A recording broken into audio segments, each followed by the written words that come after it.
यदक्षरं वेदविदो वदन्ति विशन्ति यज्ञतयो वीतरागा यदि छन्दो ब्रह्मचर्य चरन्ति तते पदं संग्रहेण प्रवच्छे।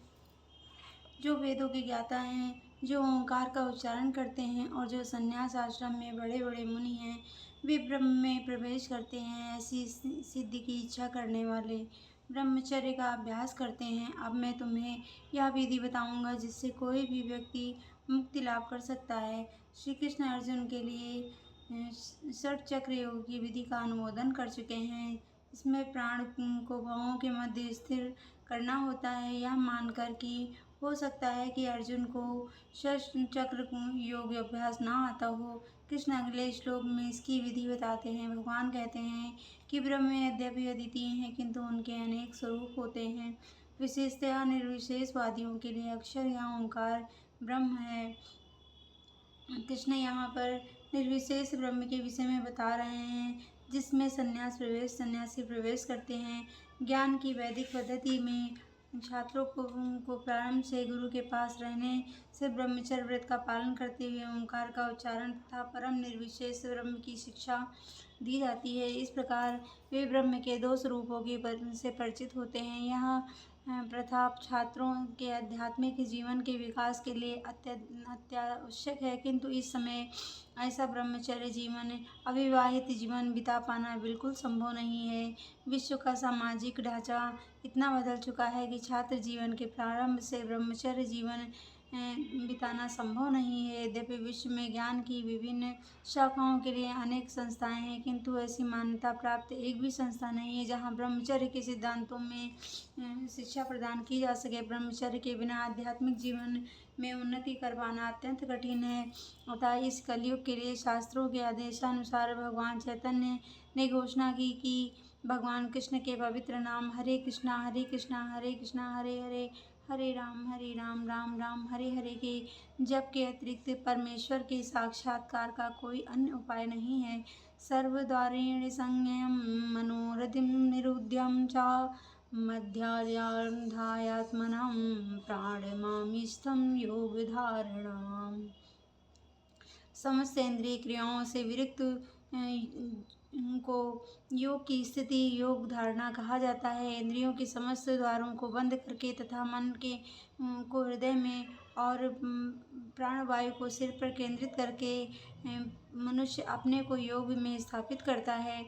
इस श्लोक में बताई गई विधि से योगाभ्यास के लिए सबसे पहले इंद्रिय भोग के सारे द्वार बंद करने होते हैं। इस प्रत्याचार अथवा इंद्रिय विषयों से इंद्रियों को हटाना कहलाता है। इसमें इंद्रियों नेत्र कान नाक जीभ तथा स्पर्श को पूर्णतया वश में करके उन्हें इंद्रिय तृप्ति में लिप्त होने नहीं दिया जाता है।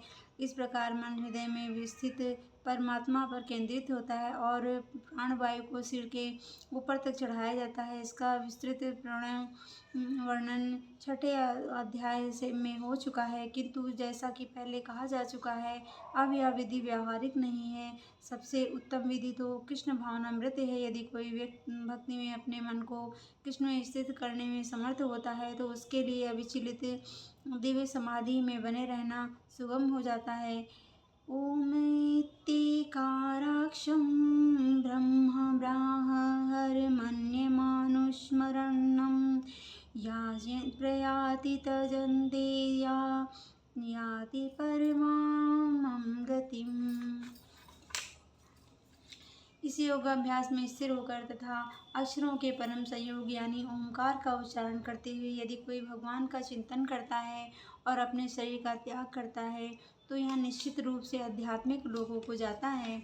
यहाँ स्पष्ट उल्लेख हुआ है कि ओम ब्रह्म तथा भगवान कृष्ण परस्पर भिन्न नहीं हैं। ओम कृष्ण की निर्विशेष ध्वनि है, लेकिन इस हरे कृष्णा में यहाँ ओम सन्निहित है। इस युग के लिए हरे कृष्णा मंत्र जप की स्पष्ट संतुति है। अतः यदि कोई हरे कृष्णा कृष्णा कृष्णा हरे हरे हरे राम राम राम हरे हरे इस मंत्र का जप करते हुए शरीर त्यागता है तो वह अपने अभ्यास के गुणानुसार आध्यात्मिक लोकों में से किसी एक लोक को जाता है। कृष्ण के भक्त कृष्ण लोक या गौलोक वृंदावन को जाते हैं। सद्गुणवादियों के लिए आध्यात्मिक आकाश में अन्य अनेक लोक हैं जिन्हें वैकुंठ लोक कहते हैं, किंतु निर्विशेषवादियों को ब्रह्म ज्योति में ही रह जाते हैं। अनन्यचेता सन्ततं यो मां स्मरति नित्यशः तस्याहं सुलभं पार्थ नित्ययुक्तस्य योगिनां। हे अर्जुन, जो अनन्य भाव से निरंतर मेरा स्मरण करते हैं उनके लिए मैं सुलभ हूँ, क्योंकि वह मेरी भक्ति में प्रवृत्त रहता है। इस श्लोक में उन निष्काम भक्तों द्वारा प्राप्तव्य अंतिम गंतव्य का वर्णन है जो भक्ति योग के द्वारा भगवान की सेवा करते हैं। पिछले श्लोकों में 4 प्रकार के भक्तों का वर्णन हुआ है। आर्त, जिज्ञासु, अर्थार्थी तथा ज्ञानी। मुक्ति की विभिन्न विधियों का भी वर्णन हुआ है। कर्म योग, ज्ञान योग और तथा हठ योग।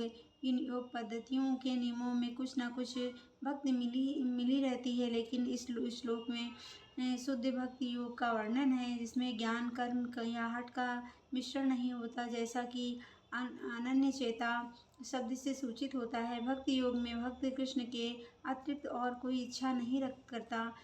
शुद्ध भक्ति या ना तो सर्वलोक जाना चाहता है, ना ब्रह्म ज्योति से तदात्म या मोक्ष का या भवन से मुक्ति ही चाहता है। शुद्ध भक्त किसी भी वस्तु की इच्छा नहीं करता। चैतन्य चरित्रामृत में शुद्ध भक्त को निष्काम कहा गया है। उसे ही पूर्ण शांति का लाभ होता है, उन्हें नहीं जो स्वार्थ में लगे रहते हैं। एक और जहाँ ज्ञान योगी, कर्म योगी या हठ योगी का अपना अपना स्वार्थ रहता है, वहीं पूर्ण भक्त में भगवान को प्रसन्न करने के अतिरिक्त अन्य कोई इच्छा नहीं होती। अतः भगवान कहते हैं कि जो एक निष्ठ भाव से उनकी भक्ति में लगा रहता है उसे वे सरलता से प्राप्त होते हैं। शुद्ध भक्त सदैव कृष्ण के विभिन्न रूपों में से किसी एक ही भक्ति में लगा रहता है। कृष्ण के अनेक स्वांश तथा अवतार हैं तथा राम तथा नरसिंह जन्मों जिनमें से भक्त किसी एक रूप को चुनकर उसको प्रेमा भक्ति में मन को स्थिर कर सकता है। ऐसे भक्त को उन अनेक समस्याओं का सामना नहीं करना पड़ता जो अन्य योग के अभ्यासकर्ताओं को झेलनी पड़ती है।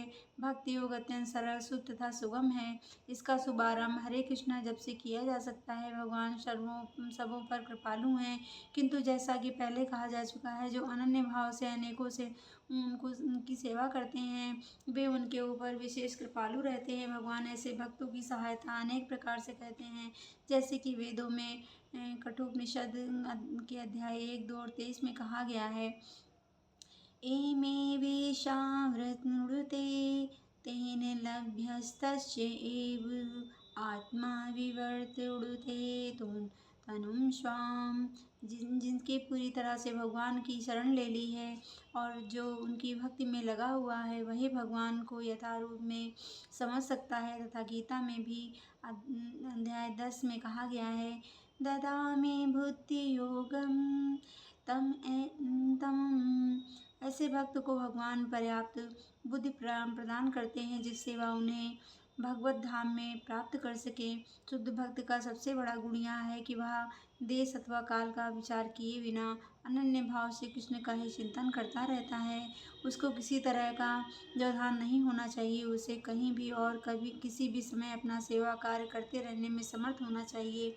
कुछ लोगों का कहना है कि भक्तों को वृंदावन जैसे पवित्र स्थानों में ना किसी पवित्र नगर में जहाँ भगवान रह चुके हैं रहना चाहिए, किंतु भक्त शुद्ध कहीं भी रह सकता है, कहीं भी रहकर अपनी भक्ति से वृंदावन जैसा वातावरण उत्पन्न कर सकता है। श्री अद्वैत ने चैतन्य महाप्रभु ने से कहा था, आप जहाँ भी हैं हे प्रभु वही वृंदावन है। जैसा कि सत्यम तथा नित्य शब्दों से सूचित होता है, शुद्ध भक्त निरंतर कृष्ण का ही स्मरण करता है और उन्हीं का ध्यान करता है।